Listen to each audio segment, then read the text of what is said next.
So, for today's video guys, nakabili kasi ako ng mushroom sa SNR. Ka-cute. So, binilihan ko siya ng malunggay at talbos ng kamote.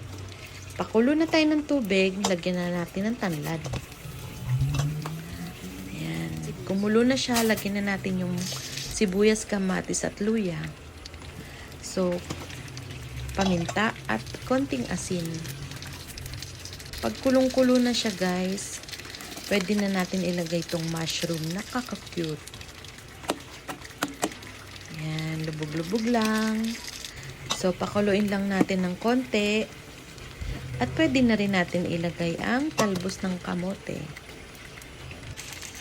Ayan, lubog-lubog lang natin guys. So, pakuluin lang ulit natin ng konti. Isunod na natin yung malunggay.